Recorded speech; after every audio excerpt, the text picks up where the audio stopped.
Libra, hi! Welcome to Mr. Queen PH. At ito ang inyong weekly reading for February 17 to 23, 2025.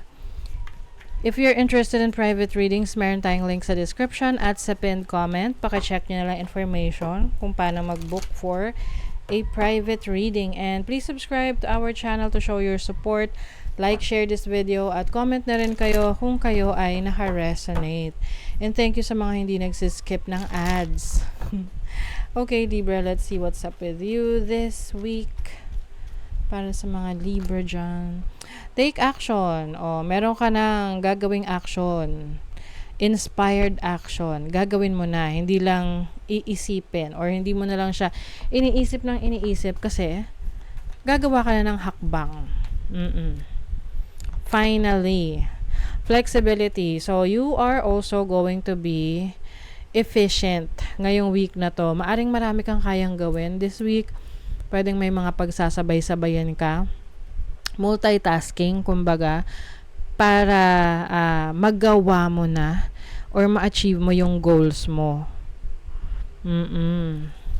So, flexibility is also about productivity. So, the more flexible you are, the more productive you can be. Mas marami kang kayang gawin.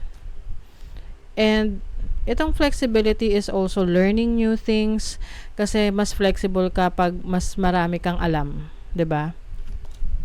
Acceptance. You are also going to accept a situation na alam mong hindi mo kontrolado. 'Di ba? Minsan kasi we tend to resist, no? Nagre-resist tayo sa isang sitwasyon na alam naman natin na wala tayong magagawa.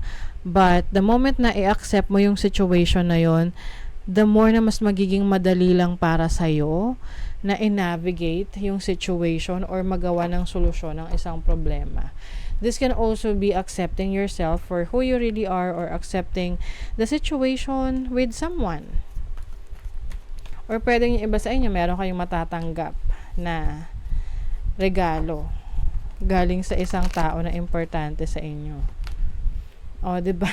Overall energy in the Knight of Cups. Maaaring ikaw yung magbibigay ng regalo or mag-offer ng love, or pwede rin namang merong person na darating sa buhay mo who is going to offer you a relationship, or may offer rin, pwede rin tong offer of collaboration or work or opportunities. Your challenge is the Eight of Cups. Oh, this is walking away from a situation. Yun yung challenge mo. Maaring meron kang paglalakbay ngayong week na to, na maaring nahihirapan ka or parang pwedeng maging challenge sa'yo na iwanan. Kaya lang kailangan mong gawin because this will help you achieve your goals, or meron kang mako-complete, meron kang ma-accomplish kapag ginawa mo. Your opportunity is the Devil. So, as an opportunity, maaring meron kang ili-let go na unhealthy habits or anything that is no longer serving you. You have the opportunity to fight temptations. So, kumbaga, lalabanan mo yung mga temptasyon sa paligid mo, na ayan yung parang pumipigil sa'yo na mag-improve, pumipigil sa growth mo. Ang temptation kasi hindi lang naman yan sa sa relationships, 'di ba? Pwedeng ang maging temptation mo is yung kakascroll mo sa social media, kakascroll mo sa TikTok, na masyado ka na nagsuspend ng maraming oras sa social media na hindi mo na nabibigyan ng attention at focus yung mga dapat mong ma-accomplish na mas kapaki-pakinabang.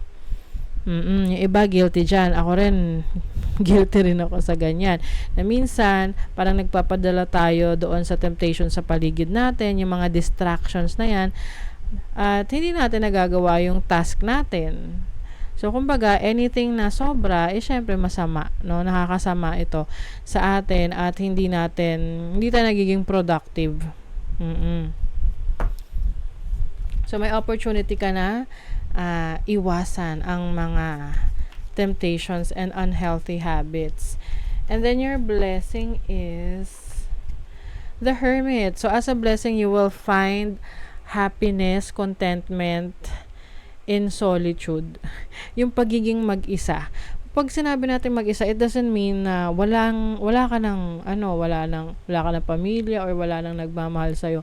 It's just that mas na-enjoy mo yung katahimikan ng isip, yung panahon mo sa sarili mo.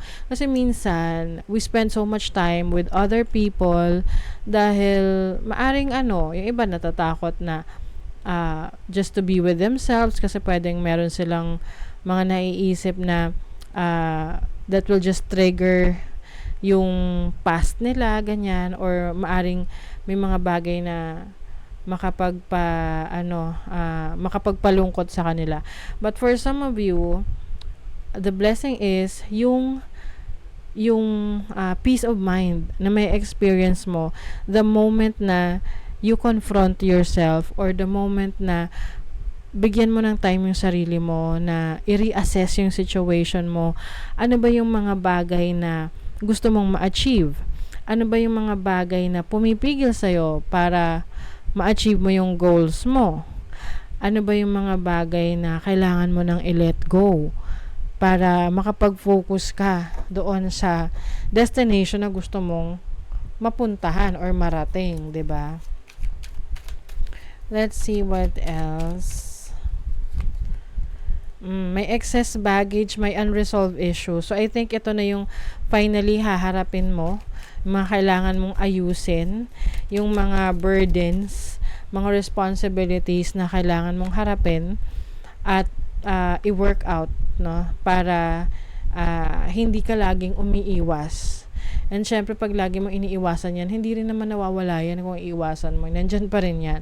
So it's up to you kung haharapin mo at bibigyan mo ng solusyon.